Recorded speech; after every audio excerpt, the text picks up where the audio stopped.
தமிழுக்காக தலைவணக்கும் என் திறம், தமிழ் வளர என் உடலாகட்டும் உரம். அனைவருக்கும் என் அன்பின் வணக்கம். சுதந்திரம் என்பது கொடுக்கப்படுவதில்லை, எடுக்கப்படுவது என உறக்க கூறி இந்திய மக்களால் நேதாஜி என்று அழைக்கப்படும் சுபாஷ் சந்திர போஸை பற்றி என் நெஞ்சத்தில் இருந்த கருத்துக்களை உங்களிடம் இதோ. ஆங்கிலேயரிடமிருந்து இந்தியாவை சுதந்திரம் அடைய வேண்டும் என்று போராடி தாக்குதல் நடத்தி இந்திய ராணுவத்தை உருவாக்கி நடத்தி தாக்குதல் நடத்தியவர் சுபாஷ் சந்திர போஸ். அவர் ஆங்கிலேயரை எதிர்த்து இந்தியா சுதந்திரம் அடைய வேண்டும் என்று போர் நடத்தினார். ஆனால் நம் மாணவர்கள் அனைவரும் பள்ளிக்கூடத்திலிருந்து சுதந்திரம் அடைய வேண்டும் என்று ஆசிரியர்களையும் பெற்றோர்களையும் எதிர்க்கின்றனர். இவர் 1897 ஆண்டு ஜனவரி மாதம் 23ஆம் தேதி அன்று ஜானகிநாத் போஸுக்கும் ரமாபதி தேவிக்கும் 9வது மகனாக பிறந்திருக்கிறார்.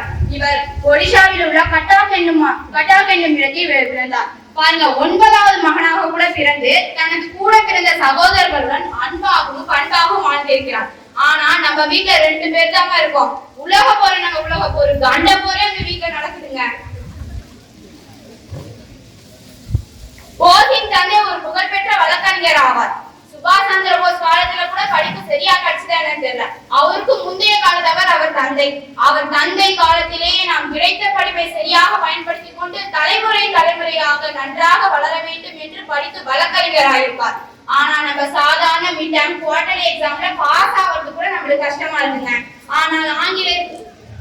ஆனால் குழந்தை பருவத்தில் இருந்தே போஸ் அவர்கள் சிறந்த மாணவராக விளங்கிய காரணத்தினால் தன் தந்தை விருப்பத்திற்காக அவர் சிவில் சர்வீஸ் துறையில் வேலைக்கு சென்றார். பாருங்க, தந்தை சொன்ன வார்த்தை சரியாக இறக்கும் என்று அவர் அந்த வேலைக்கு சேர்ந்தார். ஆனா நம் மாணவர்கள் அன்னைக்கு நான் கடைக்கு போனேங்க. போன இடத்துல ஒரு வீடு, எங்க சொந்தக்காரங்க வேற யாரோ அவங்க அப்பா சொல்றாரு, தம்பி நீ படிச்ச படிப்புக்கு இந்த வேலை தான் கிடைக்கும், ஒழுங்கா பாருன்னு சொன்னாங்க. அதுக்கு அந்த பையன் சொன்னாங்க, இந்த காலத்துல கூட இப்படி ஒரு பையனாலும் எனக்கு ஆச்சரியப்படுற அளவுக்கு இருந்ததுங்க. சொன்ன வார்த்தை போராடே நான் அதை படிக்க மாட்டேன் அப்படின்ட்டாங்க. எவ்வளவு மிகப்பெரிய வார்த்தை. அப்ப இருந்த சமுதாயத்துக்கும் அப்ப இருந்த டெக்னாலஜிக்கும் இப்ப இருக்க டெக்னாலஜிக்கும் வித்தியாசத்தை பாருங்க. ஆனால் ஆங்கிலேயருக்கு அடிமையாக வேலை பார்ப்பது போன்று கருதி அந்த வேலையை சுபாஷ் சந்திர போஸ் அவர்கள் ராஜினாமா செய்தார். ராஜினாமா செய்து இந்திய தேசிய காங்கிரஸ் கட்சியில் சேர்ந்தார். அதில் ஆட்டாஸ் அவர்களை அரசியல் குருவாக ஏற்றுக்கொண்டார். பாருங்க, யாருன்னே தெரியாத ஒருத்தரை அவர் முதல்ல போய் அரசியல் குருவாக ஏற்றுக்கொண்டார். ஆனா நம்மளுக்கு குருவாகவும் நண்பனாகவும் தோழனாகவும் நம்பிக்கை கொடுக்கும் ஆசிரியராகவும் பெற்றோர்களும் ஆசிரியர்களும் இருக்கிறார்கள். ஆனா அவர்களை குருவாகவும் ஏற்கவில்லை, அவருக்கு மரியாதையும் கொடுக்கவில்லை. 1938ஆம் ஆண்டு இந்திய தேசிய காங்கிரசின் தலைவராக தேர்ந்தெடுக்கப்பட்ட நேதாஜி கூறிய கொள்கைகள், நான் தீவிரவாதிதான், கிடைத்தால் எல்லாம் வேண்டும் அல்லது ஒன்றுமே தேவையில்லை என்பதுதான் என் கொள்கை என்று கூறினார். ஆனா நம்ம ஸ்கூலை விட்டு எப்ப போனா அப்படின்னு ஆசிரியர்களிடம் நான் தீவிரவாதிதான், எனக்கு கிடைத்தால் நான் வேண்டியதெல்லாம் கிடைக்கணும், இல்லாட்டி பள்ளிக்கூடமே வரமாட்டேன் அப்படின்னு நம்ம சொல்றோம். நேதாஜி தலைவரானதும் ரவீந்திரநாத் தாகூர் அவர்கள் அவருக்கு பாராட்டு விழா நடத்தியதோடு மட்டுமில்லாமல் அவருக்கு நேதாஜி என்ற சிறப்பு பெயரையும் பெற்றுள்ளார், அவருக்கு கிடைக்குமாறு செய்துள்ளார். ஆனா நம்ம அன்னைக்கு ஹெச்எம் ரூமுக்கு போனேங்க. என் கிளாஸ்ல சாப்பீஸ் எடுக்க போன இடத்துல ஒரு பையன் பேண்ட் சட்டை ஹேர் கட் எல்லாமே சூப்பரா இருக்குங்க. பார்த்தா சரி பையன் ஏதோ பெருசா சாதிச்சிருப்பானாடுக்கு அம்மா அப்பாலாம் கூட நின்னாங்க. சரி பெருசா சாதிச்சிருப்பாங்க, அதுதான் ஹெச்எம் சார் பேசுறாரு அப்படின்னு நினைச்சா அந்த அம்மா காட்டுல கண்ணீருங்க. உடனே பார்த்து ஆனந்த கண்ணீரா இருக்கும்னு நினைச்சா அழுக கண்ணீருங்க. அன்னைக்கு அவர் பாராட்டு பெற்றது நேதாஜி என்ற சிறப்பு பெயர் வழங்கப்பட்டது. ஆனா அந்த இடத்தில் அந்த பையனுக்கு வழங்கப்பட்ட பெயர் பொறுக்கி என்ற பெயரை வழங்கப்பட்டது. எனவே சமுதாய மாற்றம் எவ்வளவு மாறுகிறது என்று நினைத்த அனைவரும் நல்ல பொறுப்புடன் வாழ வேண்டும் என்று கூறுகிறேன். ஜப்பான், ஜெர்மனி, இத்தாலி போன்ற நாடுகளின் ஆதரவுடன்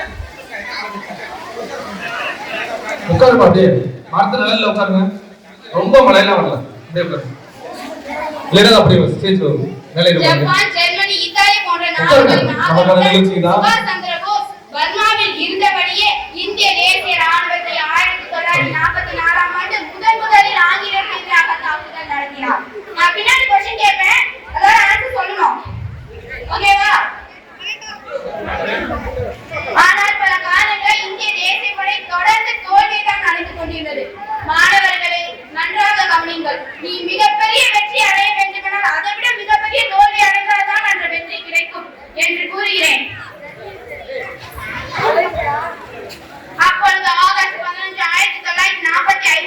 நாள் நேதாஜி அவர்கள் வானொலியில் இந்த தற்காலிக தோல்வியை கண்டு யாரும் பயந்து விடாதீர்கள், நம்பிக்கையோடு இருங்கள் என்று நம்பிக்கை கொடுத்தார். அவ்வளவு பெரிய கூட்டத்திற்கும் அவர் ஒருவர் நம்பிக்கை கொடுத்தார். ஆனா நம்ம ஒருவருக்கு ஆசிரியர், பெற்றோர், நண்பர், தோழன் என பல பேர் நம்பிக்கை கொடுக்குறாங்க. ஆனா அந்த நம்பிக்கையை நம்ம ஏத்துக்கிறது இல்ல, அவர் சொல்ற பேச்சையும் நம்ம கேட்கறது இல்ல.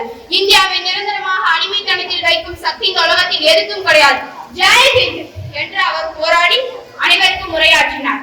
இன்று அவர் குறிப்பிட்டபடியே ஆகஸ்ட் 2 ஆண்டுகளில் ஆகஸ்ட் 15 1947 ஆண்டு இந்தியா சுதந்திரம் அடைந்தது, இந்தியா விடுதலை பெற்றது. பாருங்க, அவர் இந்தியா விடுதலை அடைவதற்காக போராடினார். ஆனால் நாம் இந்தியா விடுதலை அடைந்து சுதந்திரமான காற்றில் சுவாசிக்கிறோம்.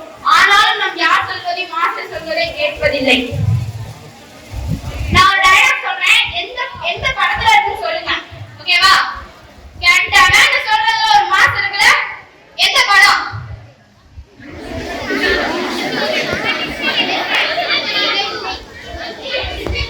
கார்த்திகா தெரியும், ஆன்சர் சொல்லுங்க.